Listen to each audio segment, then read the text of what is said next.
Hello everyone. आज है 6 नवंबर। 6 नवंबर को क्या क्या इंपॉर्टेंट न्यूज आई है 6 नवंबर 2024, तो वो हम देखेंगे आज यूपीएससी पर्सपेक्टिव से। तो आइए बिना किसी देरी के स्टार्ट करते हैं। सबसे पहले आप चैनल को सब्सक्राइब कर सकते हैं, वीडियो को लाइक कर सकते हैं और टेलीग्राम चैनल को, इस पीडीएफ को अगर आपको देखना है तो आप टेलीग्राम चैनल को ज्वाइन कर सकते हैं। प्रूडेंस करंट अफेयर के नाम से है, प्रूडेंस करंट अफेयर। ठीक है, तो आइए स्टार्ट करते हैं।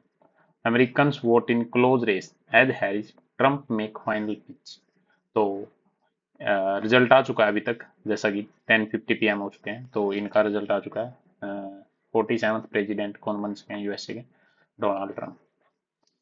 तो अब ना, state has no right to acquire private property, किसने बोला है? सुप्रीम कोर्ट ने। ठीक है, ये काफी इंपॉर्टेंट है। 9 जज की कॉन्स्टिट्यूशनल बेंच थी, 9 जज की। ठीक है, तो मेजोरिटी ऑफ जजमेंट ने मतलब कि क्या बोला, not every resource is owned by private player can be considered a material resource of the community to be used by government to serve the common good। हर एक रिसोर्स को हम ये नहीं बोल सकते कि गवर्नमेंट उसको कॉमन गुड के अंडर में लेके आ सकती है। ठीक है,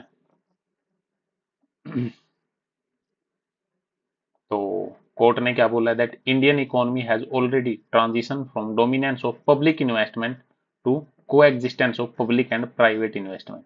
पहले पब्लिक इन्वेस्टमेंट ही होती थी, गवर्नमेंट ही सब काम करती थी। अब पब्लिक एंड प्राइवेट बेस पे हम काम कर रहे हैं, पीपीपी मॉडल। मेजोरिटी ओपिनियन किसके द्वारा ऑथर्ड किया गया?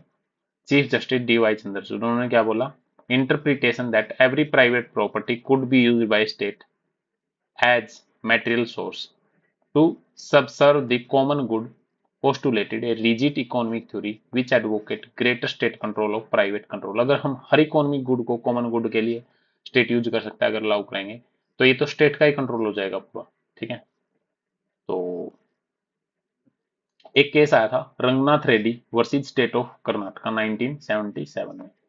उस केस का इन्होंने क्या दिया है, रेफरेंस पॉइंट लिया है। ठीक है, तो काफी इंपॉर्टेंट था ये भी। नेक्स्ट क्या है, यूपी जो मदरसा एक्ट है उसकी वैलिडिटी को अपहोल्ड किया सुप्रीम कोर्ट ने, कि ये सेकुलरिज्म को, ऐसे नहीं है कि ये सेकुलरिज्म को वायलेट करता है, नहीं। वहाँ पे जो रिलीजियस इंस्ट्रक्शन है वो दी जा सकती है। तो काफी इंपॉर्टेंट है। आर्टिकल 29 और 30 फंडामेंटल राइट के काफी इंपॉर्टेंट है, तो इनका इनको कंसीडर किया है सुप्रीम कोर्ट ने।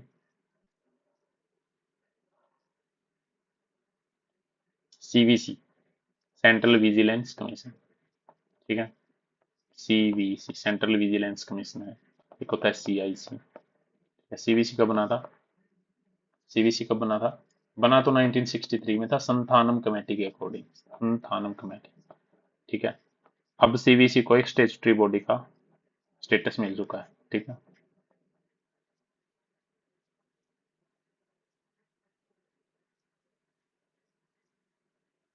Rising stem research demand revitalised education, बड़ा इंपॉर्टेंट है, बड़ा प्यारा आर्टिकल है।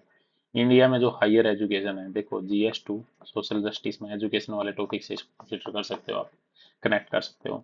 तो काफी ज्यादा चैलेंजेस हैं, इन्होंने चैलेंज बताए हैं। प्राइवेट इंजीनियरिंग जो कॉलेज है, न्यू आईआईटीज हैं, यूनिवर्सिटी, उन्होंने एक्सेस तो इंफॉर्मेशन को तो और ज्यादा एक्सपेंड कर दिया, बट स्टूडेंट हैं जो इनसे ग्रेजुएट हो रहे हैं उनके अंदर स्किल की काफी ज्यादा कमी है। रिसर्च है वो मतलब उतने ज्यादा नहीं हो पा रहे, और क्वालिटी ऑफ जो स्टूडेंट है हायर एजुकेशन को परस्यू करने के लिए उतनी ज्यादा नहीं है जो होनी चाहिए। इंडस्ट्री और जो रिसर्च इंस्टीट्यूशन है, ठीक है, वो सिर्फ टॉप स्टूडेंट्स ही लेते हैं इन कॉलेज से, और काफी ज्यादा प्रॉब्लम है, और आपस में ये सांठ काट हो जाती है। तो काफी ज्यादा सेक्टर है, तो स्ट्रगल काफी ज्यादा है, कौन से स्टूडेंट स्किल्ड हैं। और ये काफी ज्यादा अलार्मिंग सिचुएशन है। नंबर ऑफ स्टूडेंट्स जो हायर एजुकेशन परस्यू कर रहे हैं और उनमें से जो सक्सेस रेट है वो क्या है, बहुत कम है। ठीक है, तो फैकल्टीज नहीं है इंस्टीट्यूशन में काफी ज्यादा, तो काफी ज्यादा चैलेंज फेस करने पड़ रहे हैं इंस्टीट्यूशंस को। तो मनी अनाउंस की जाती है इनिशिएटिव जैसे quantum computing, cyber security, artificial intelligence, इन सब के लिए काफी ज्यादा मनी अलॉट की जाती है गवर्नमेंट के द्वारा इन इंस्टीट्यूशन को, बट वो अंडर यूटिलाइज है, उनका पूरी तरह से यूज भी नहीं होता। तो ये काफी ज्यादा प्रॉब्लम है जो socio economic fabric of the country को क्या कर सकती है, थ्रेटन कर रही है। Quality of training is an issue, training की जो क्वालिटी है वो भी क्या एक इशू है।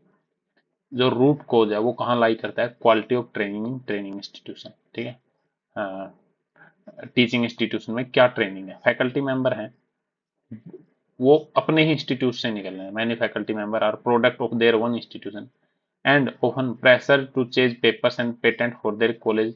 अपनी रैंकिंग को मेंटेन करने के लिए वो मतलब कि जो पेपर्स हैं और पेटेंट्स हैं वो मतलब कि अच्छे से उसको नहीं करते, वो सिर्फ एक फॉर्मेलिटी करते हैं सो दैट उनकी इंस्टीट्यूट है उसकी रैंकिंग अच्छी रहे।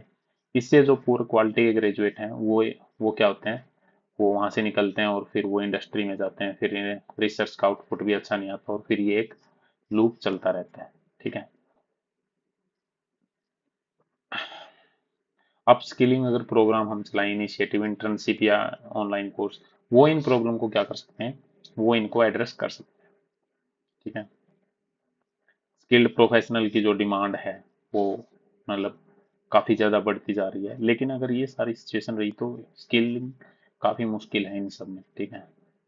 तो इस आर्टिकल में काफी ब्रॉड आइडिया दिया गया है, राइटर हेल्प करेगा कि हम कैसे ये सब चैलेंजेस हैं इनको ओवरकम कर सकते हैं। देखो सबसे पहले तो क्या है, जो प्राइमरी इंस्टीट्यूशन है, प्राइमरी इंस्टीट्यूशन, ठीक है, IITs, IIM, triple ITs, NITs, ठीक है, आईआईएससी, ये सब। ठीक है। ये इनके अंदर सिर्फ 5% ऑफ इंडिया के अंडर ग्रेजुएट स्टूडेंट आते हैं, क्योंकि इनमें सीटी बहुत कम है। आईआईटी भुवनेश्वर सिर्फ 60 स्टूडेंट्स को लेता है, जबकि कुरुक्षेत्र में एक प्राइवेट यूनिवर्सिटी है केआईटी यूनिवर्सिटी, वो 2000 स्टूडेंट्स को लेता है इंजीनियरिंग की। आईआईटी मद्रास और प्राइवेट जो इंस्टीट्यूट हैं एसआरएम, वीआईटी, वहाँ बहुत ज्यादा आते हैं, लेकिन आईआईटी मद्रास में बहुत कम जाते हैं। इट मीन्स कि जो लोग इंडस्ट्री में जा रहे हैं वो मोस्टली कहाँ से आते हैं, 95% उन लोगों में से कहाँ से आते हैं, प्राइवेट कॉलेजेस से। तो इस पाइपलाइन को ही स्ट्रेंथन करना पड़ेगा ना, सो दैट ज्यादा कोलैबोरेट हो सके रिसर्च इंस्टीट्यूशन और टीचिंग इंस्टीट्यूशन के बीच। इस आर्टिकल में ये डिस्टिंक्शन करने के लिए इंस्टीट्यूशन जहाँ से ज्यादा अंडर ग्रेजुएट प्रोग्राम हैं वो निकलते हैं उनको टीचिंग इंस्टीट्यूशन बोला गया है। And those focused on research, जो रिसर्च पे ज्यादा इंस्टीट्यूट मतलब आईआईटी वगैरह, उनको रिसर्च इंस्टीट्यूशन बोला गया। हालांकि आईआईटी वगैरह में टीचिंग एंड रिसर्च दोनों होता है, लेकिन उनमें कम लोग हैं, तो इस आर्टिकल में उनको रिसर्च बोला गया और प्राइवेट वालों को टीचिंग बोला गया। ठीक है। और इनको जो मोनिटर कौन करते हैं, इनको एजेंसी, तो उनको सब चीजें प्रोवाइड की जाती है, रिसर्च, पेडागोजी, इंसेंटिव स्ट्रक्चर। तो जो ये प्रपोजल है, national education policy and Anusandhan national research foundation, Anusandhan national research foundation, the first idea is to stop ranking teaching institution and their faculty member based heavily on research output such as paper and patent। हम ranking किसके base पे कर रहे हैं, paper और patent के base पे। क्या, तो बहुत सारे टीचिंग इंस्टीट्यूशन में जो प्राइवेट इंस्टीट्यूशन है, हमें पता है वहां पे रिसर्च की कमी है। तो इसमें हमें किस पे एम्फेसाइज करने की जरूरत है कि वहां पे रिसर्च अच्छे से कंडक्ट किया जाए, कॉन्फ्रेंसिज हो, पब्लिकेशन हो। ठीक है। तो इंडिया में जो क्वालिटी रिसर्च है वो काफी लो है, डिग्रेडिंग स्टूडेंट हैं और उनके आउटकम बहुत कम है। ठीक है। रैंकिंग जो टीचिंग इंस्टीट्यूशन है उनकी अलग की जाती है उनकी टीचिंग क्वालिटी के बेस पे, तो इससे उनके ऊपर प्रेशर आता है। एक चीज हमें फोकस को चेंज करने की जरूरत है। जब तक क्वालिटी ऑफ स्टूडेंट जो एंटर कर रहे हैं वो इम्प्रूव नहीं होती, और फैकल्टी टीचिंग इंस्टीट्यूशन में को पेडागोजी पे ज्यादा फोकस करना चाहिए, रिसर्च पे कम, क्योंकि वो तो रिसर्च पे अपनी रैंकिंग को इम्प्रूव करने की बार बार ट्राई करते रहते हैं। इससे उनके ऊपर जो प्रेशर है शॉर्ट टर्म के लिए वो कम हो जाएगा। रिसर्च तो कम हो जाएगा उसमें, लेकिन एनहांस कर देगा ये क्वालिटी ऑफ एजुकेशन को और रिसर्च को लॉन्ग टर्म में। उनको फैकल्टी डेवलपमेंट प्रोग्राम पे ज्यादा ध्यान देना चाहिए, किस पे, फैकल्टी डेवलपमेंट पे और मेंटरशिप पे, टीचर इवेल्युएशन पे, न्यूअर कोर्सेज पे, ऑनलाइन पे, ऑफलाइन पे। ठीक है। अगर वो कोलेबरेशन करें रिसर्च इंस्टीट्यूशन के साथ, जैसे आईआईटी, आईआईएम, आईआईएससी, ठीक है, टीचिंग मेथड्स और पेडागोजी वो और ज्यादा एनकरेज कर सकते हैं। तो डेडिकेटेड टीचिंग ट्रैक भी क्रिएट किए जा सकते हैं, teaching assistant, associate, full professor. जो फैकल्टी मेंबर रिसर्च करना चाहते हैं उनको एनकरेज करना चाहिए, जो उन्हीं के डिसिप्लिन के फैकल्टी मेंबर हैं रिसर्च इंस्टीट्यूशन में। और जो फंडिंग एजेंसियां वो इंसेंटिवाइज कर सकते हैं, मैंडेट कर सकते हैं ऐसे कोलैबोरेटिव प्रोजेक्ट को। एएनआरएफ जो पार्टनरशिप है, accelerated innovation and research, partnership for accelerated innovation and research programme already call for such initiative, इन्होंने ऑलरेडी बोला है। अगर ये आइडिया हमें सक्सेसफुल करना है, ये इंपॉर्टेंट है कि जो फैकल्टी प्रमोशन क्राइटेरिया है टीचिंग इंस्टीट्यूशन में, वो पेडागोजिकल स्किल अप्रोप्रिएट मैट्रिक्स के बेस पर होना चाहिए। वो इंसेंटिवाइज किया जा सकता है state and central government funding, centre of excellence in pedagogy such as centre of excellence in research and pedagogy component, यानी इन सब के बेस पे, इवेलुएशन के बेस पे उनको किया जा सकता है। जॉइंट एग्रीमेंट को सबसे पहले हमें एक्सप्लोर करना चाहिए। सेकंड आइडिया क्या है, रिसर्च इंस्टीट्यूशन को एस्टेब्लिश करना चाहिए joint degree agreement teaching institution के साथ। ये इतने स्ट्रॉन्ग होने चाहिए कि वन ऑफ वर्कशॉप या आउटरीच प्रोग्राम, ठीक है, मतलब ऐसे नहीं कि सिर्फ एक वर्कशॉप हो गई या आउटरीच प्रोग्राम, काफी ज्यादा टॉप परफॉर्मिंग जो स्टूडेंट है टीचिंग इंस्टीट्यूशन में, वो स्पेंड कर सकते हैं फाइनल 2 ईयर रिसर्च इंस्टीट्यूशन में, ऐसा कुछ होना चाहिए, ठीक है, तभी तो और ज्यादा स्ट्रांग होगा। Receiving a hyphenated degree bearing insignia of both institution, जिसमें उनका पेडागोजी इस इंस्टीट्यूशन से आएगा, रिसर्च आईआईटी से आएगा मान लो, पेडागोजिकल कहाँ से आएगा, केआईटी से, प्राइवेट इंस्टीट्यूट। तो इसको फिजिकल बनाने के लिए जो कुरिकुलम है टीचिंग इंस्टीट्यूशन का, वो लाइन होना चाहिए जो रिसर्च इंस्टीट्यूशन है उनके कंटेंट और पेडागोजी। फैकल्टी जो है रिसर्च इंस्टीट्यूशन की, वो एंगेज कर सकते हैं काउंटर पार्ट टीचर इंस्टीट्यूशन के साथ, regular workshop, on site visit, hand on training, best pedagogical practice. Resource हैं वो एलोकेटेड किए जाने चाहिए सपोर्ट करने के लिए इन पार्टनरशिप को। वो हेल्प करेंगे रिवर्स करने के जो क्वालिटी ऑफ टीचिंग डिक्लाइन हो रही है अंडर ग्रेजुएट में, उस पर। जो इनिशिएटिव है वो वन रिसर्च इंस्टीट्यूशन पार्टनरशिप करेगा जब वन टीचिंग इंस्टीट्यूशन से, तो काफी कपल ऑफ डिग्री प्रोग्राम चलाए जा सकते हैं और ये काफी ज्यादा आगे बढ़ भी सकते हैं, ठीक है। तो अगर सच ज्वाइंट एग्रीमेंट, इससे क्या होगा, तीन मेजर बेनिफिट होगी। स्टूडेंट की क्वालिटी रिसर्च में बढ़ेगी, टीचिंग और करिकुलम क्वालिटी बढ़ेगी टीचिंग इंस्टीट्यूशन में, टीचिंग इंस्टीट्यूशन अपने आप को रिवाइटलाइज कर पाएंगे, इंप्रूव कर पाएंगे। इस मॉडल का जो वेरिएशन है ऑलरेडी एग्जिस्ट करता है स्मॉल स्केल पे। फॉर एग्जांपल, थर्ड ईयर जो स्टूडेंट सिविल इंजीनियर एनआईटी सूरत से स्पेंड करता है फाइनल ईयर आईआईटी मुंबई में और ऑटोमेटिकली एडमिट हो जाता है एमटेक प्रोग्राम के लिए, काफी अच्छा है। तो सिमिलरली स्टूडेंट ट्रांसफर प्रोग्राम भी होता है अलग अलग कम्युनिटी कॉलेज के बीच में और रिसर्च इंस्टीट्यूट के बीच में यूएस में, इससे दोनों की एक्सेस और क्वालिटी बढ़ती है। इंडियन जो टीचिंग इंस्टीट्यूशन है ऑलरेडी एग्रीमेंट है international university, there is no reason why such agreement can not be establish in India. India में क्यों नहीं है, even within the same city, USA में तो है। तो this agreement would not only facilitate student mobility but also promote faculty का भी एक्सचेंज होगा। तो जो ये आइडिया है इस आर्टिकल में एडवोकेट करता है कि रीबैलेंस कैसे किया जाए, टू की आउटकम इससे निकलेंगे, नीडेड रीफोकस करेंगे तो पेडागोजी पे, और इससे अंडर ग्रेजुएट जो एजुकेशन है उसकी क्वालिटी काफी इंप्रूव होगी और रिसर्च की क्वालिटी भी काफी अच्छी बढ़ेगी। जो ये प्रोडक्ट प्रपोजल है उसको मेजर मेजर एडिशनल रिसोर्स की जरूरत नहीं है, बट एक विलिंगनेस की जरूरत है सो दैट एक क्रिएटिव थिंकिंग क्रिएट हो सके।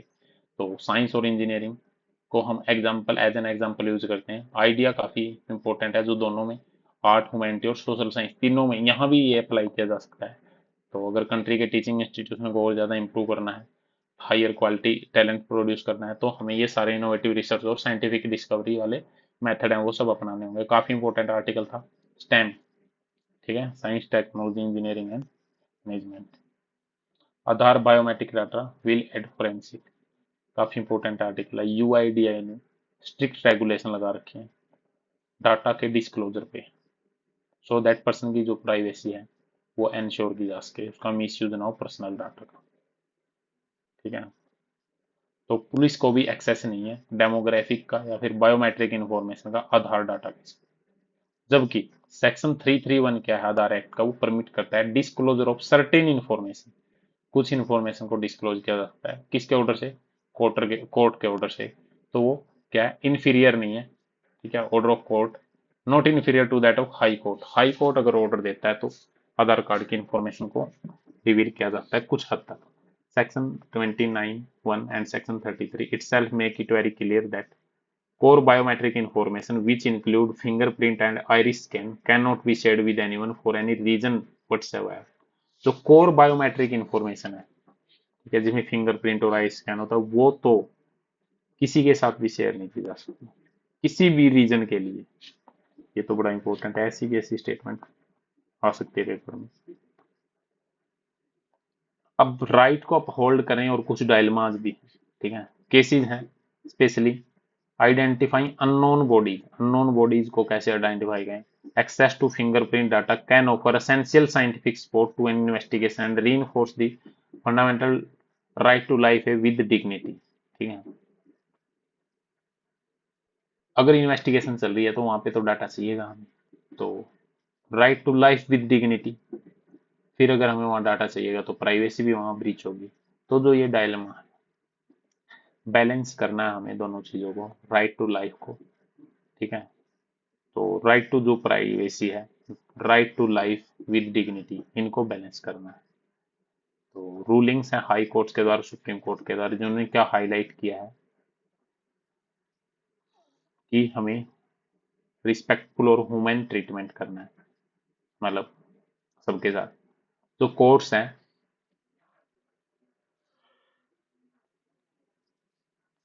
courts had addressed issues such as inhuman practice of keeping a prisoner body hanging for an extended period after death during an execution, as well as the need to ensure respectful repatriation of the body of migrant worker who die abroad। जो migrant worker हैं, जो बाहर, जिनकी death हो चुकी है, या फिर जो जिनको मतलब फांसी की सजा दे दी जा चुकी है, तो उनकी बॉडी को ज्यादा टाइम तक रखना भी उनकी डिग्निटी के अगेंस्ट है। तो कोर्ट ने इस इश्यू को भी, इनह्यूमन प्रैक्टिस को भी क्या किया, एड्रेस किया। ठीक है,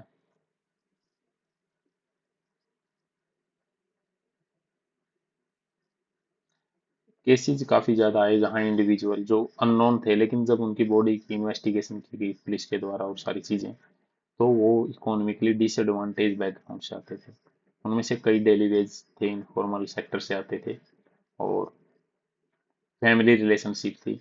तो ये सारे फैक्टर हैं, close connection, communication breakdown, unequal access to criminal justice system, इसकी वजह से जो मिसिंग पर्सन है, report not being filed by family और द नेक्स्ट ऑफ।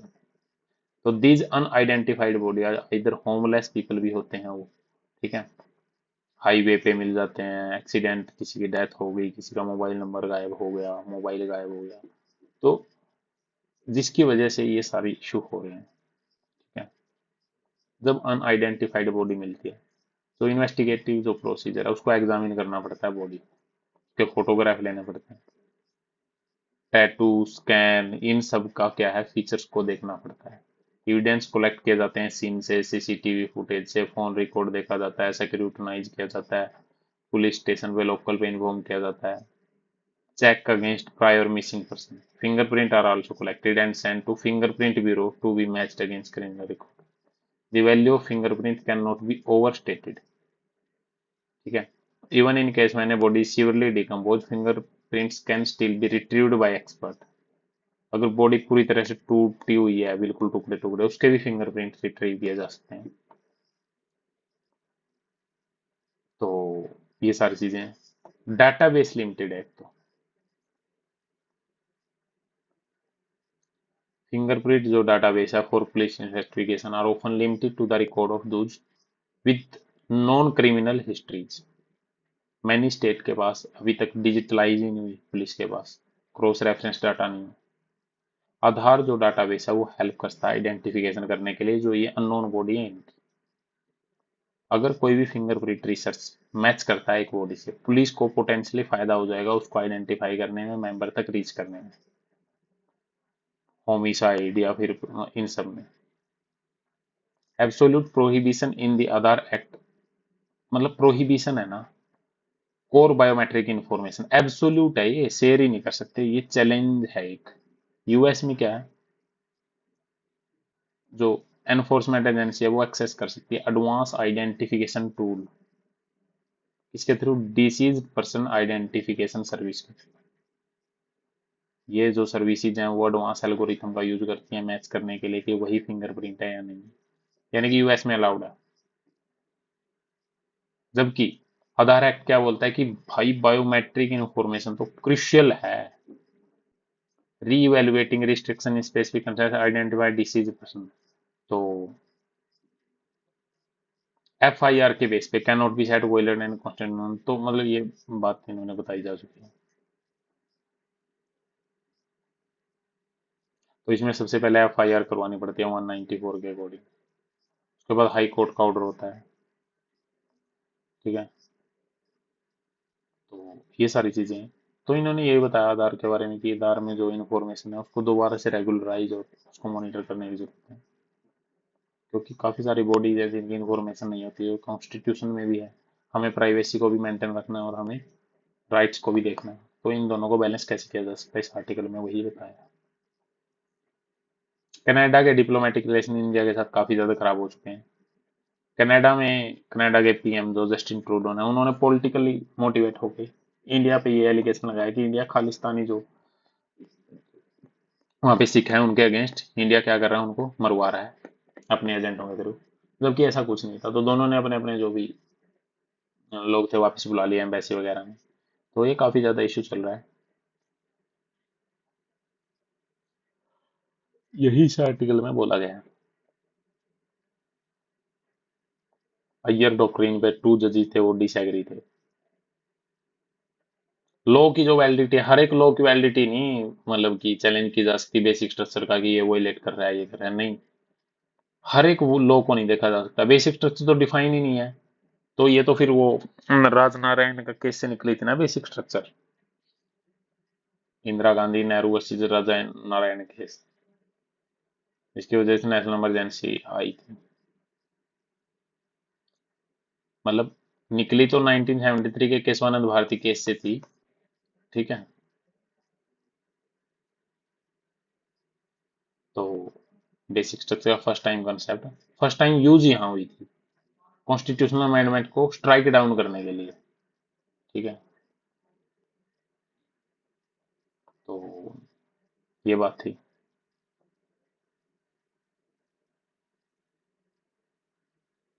बुद्धिज्म हमें क्या सिखाता है, counter sectarianism, how to counter sectarianism. काफी इंपॉर्टेंट है, ये समिट हुई बुद्धिज्म की फर्स्ट। जयशंकर ने क्या बोला है, S जयशंकर, क्वाड विल करो चाहे कोई भी जीतो। इसरो के चेयरमैन ने बोला कि हमें प्राइवेट प्लेयर्स की काफी जरूरत है और ज्यादा इन्वेस्टमेंट आ सकती है। ट्रम्प, इनका तो ये है ही। रशिया ने रॉकेट लॉन्च कर दिया ईरान का सैटेलाइट, काफी इंपॉर्टेंट। तो इस तरह से गाइज हमने आज ये ना, टार्डिग्रेड्स होते हैं, ये क्या करते हैं, ये 300 साल तक जी सकते हैं, एक्सट्रीम कंडीशन में जी सकते हैं। इनके अंदर एक प्रोटीन होता है जिसकी वजह से ये जी पाते हैं।